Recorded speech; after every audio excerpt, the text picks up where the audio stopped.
تکبر داخل جنت نمی شود. شخصیت در نزد جناب پیغمبر صلی الله علیه وسلم بودن، پرسیدن فقال رجل این الرجل یحب ان یکون ثوبه حسنا و نعله حسنا.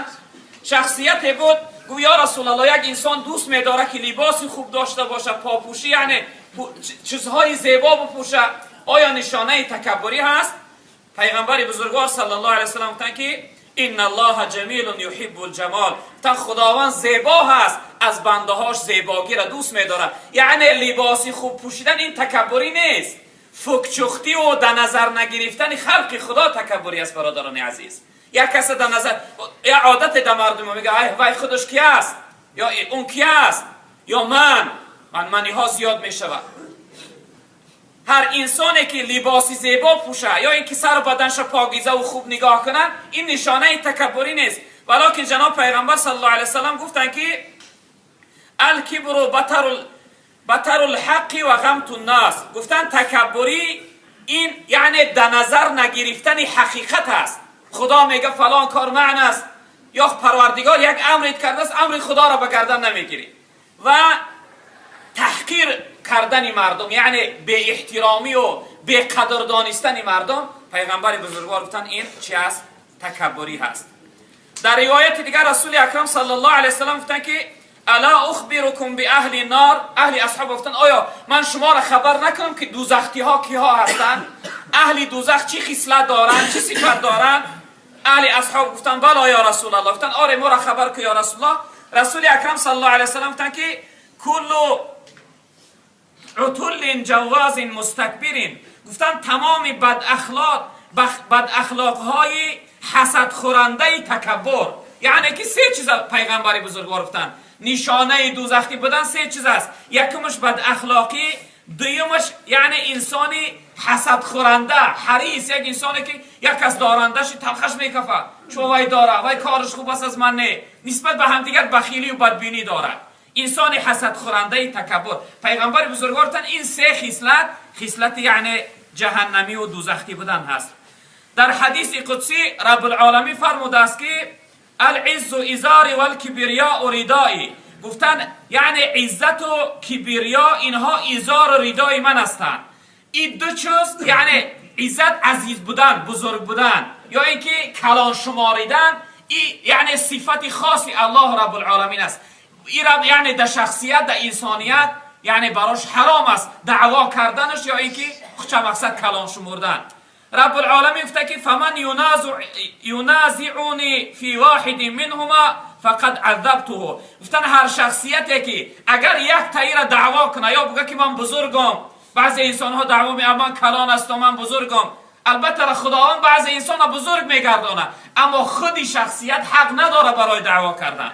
این بزرگایی که امروز نام گفتن اونها از زبانشون نبرآمده که دعوا کرده باشن که من بزرگ هستم، من احترام کنه. در اصل خداوند بعضی انسان عزت میتیه، بعضی انسان بزرگ میگردانه و یعز من یشاء و یضل من. بعضی انسان خدا عزت میتیه، بعضی انسان خار میگردانه. عزت از جانب خدا هست. اما هر شخصیتی که دعوا کنه که من بزرگم یا اینکه من کلانم، تکبری کنه، رب العالمین گفته که من این انسان عذاب میکنم، من این انسان یعنی که عذاب ما به بالاش میارم. پیغمبر بزرگوار صلی الله علیه وسلم روزی میگه در سر یک سفره یک دسترخوان نشسته بودن، یکی از اهل اصحاب جا همراه پیغمبر بزرگوار طعام میخوردن. میگه این شخصیت یعنی از روی کبر و غرورش به دست چپ میخورد.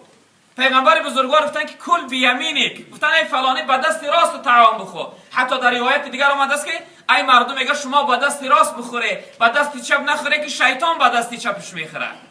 این شخصیت پیغمبر بزرگوار گفت که به دست راست طعام بخور. این شخصیت گفت که مستطعتو. گفت یا رسول الله، گفت من به دست راستم خورده نمیتونم.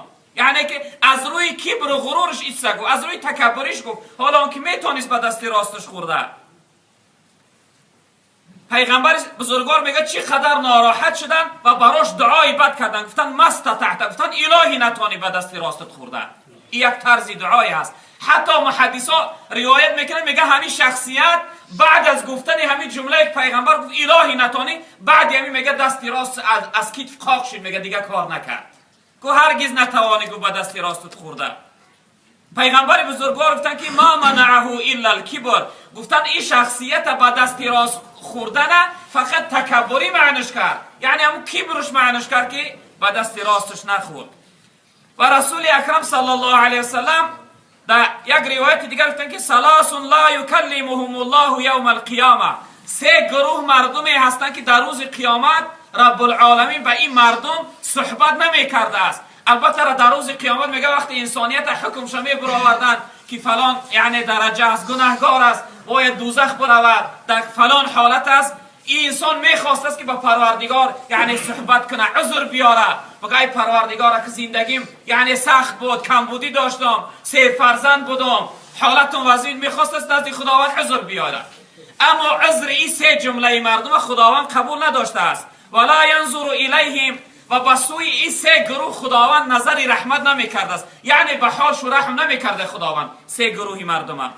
ولا یزکیهم، گناهاشون هم نمیبخشید است، از گناه این 3 گروه مردم خداوند پاکیزه نمیکرده. ولهم عذاب علیم، برای 3 گروه مردم خداوند سخت‌ترین عذاب میداد است در روز قیامت. اینها که هستند، یکمش شیخ زانین، انسانی کلانسال سال رفته زنا کننده، انسان یک سالش بجای رفته است، در سر بدنش سفیدی یعنی موش سفید شده، حالی هم در راه زنا و در راه یعنی گناه است این انسان. دویمش ملیکون کذابون، سردار و کلانتری که فقط در قومش وعده دروغ بوده، فقط قوم فریب کنه که آینده فلان میکنیم یعنی دیگر میکنیم، فقط یعنی قوم فریب کنه، نسبت به قوم فقط کلمات و گفتار دروغ داشته باشد. و سیمش و عائل مستکبران، یک انسان کمبغل و نادار تکبر. یعنی 3 گروهی مردم خداوند در روز قیامت یعنی با اونها صحبت نمی کرده است، به حالش رحم نمی کرده است و سخت‌ترین عذاب برای اونها می داده است. در بعضی از روایت ها می آورند که خداوند حضرت موسی علیه السلام بار در حیاتش میگه امتحان گرفت، سنجشش کرد. گو ای موسی، گفت در اصل میگه حضرت موسی یک عادتی داشت که همه هستی را از خودش بالا میدانست، چقدر با تواضع و خاکسار بود.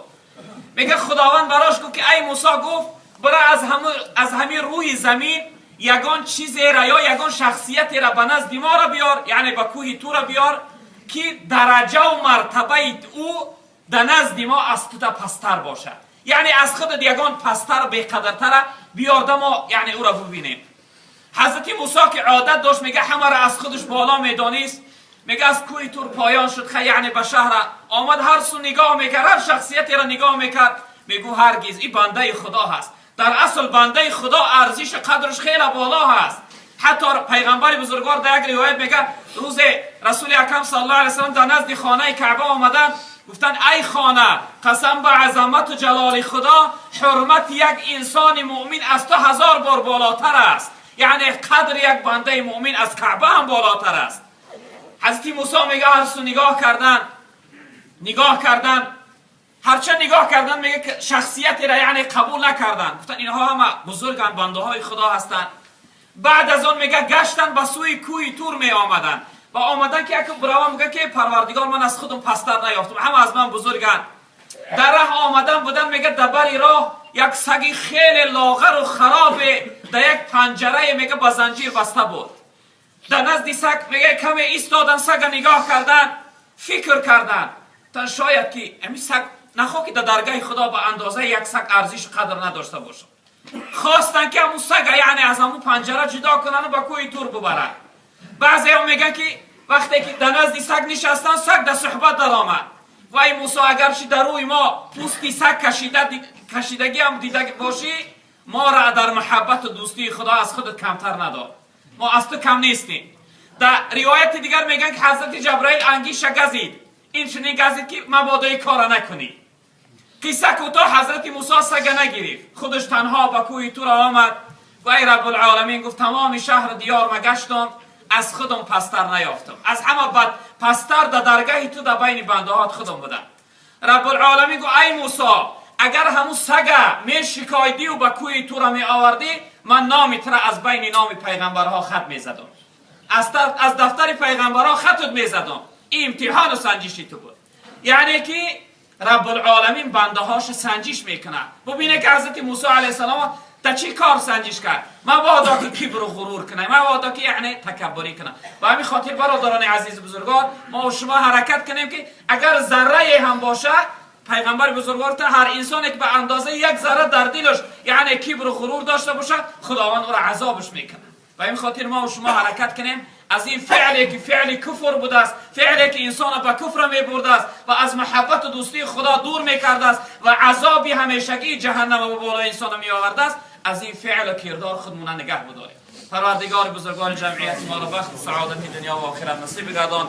پروردگار همه تکبری و مغروری و خودخواهی را از عالم اسلام دور بگردان. پروردگار مهر و محبت و دوستی را در جمعیت ما و در بین ما برپا بدار. پروردگار مشکلی های دینی و دنیای ما را آسان بگردان. در کسب کار حلال این جمعیت پروردگار برکت ها عطا بفرما. پروردگار عبادت های پر از کمبودی ما را به درگاهت قبول بفرما. پروردگار این جمعیت در دلها هر امید و آرزو مراد و مقصدی داشته باشند و مراد و مقصد برسان. پروردگار بار اله خاتمه ما را به خیر بگردان.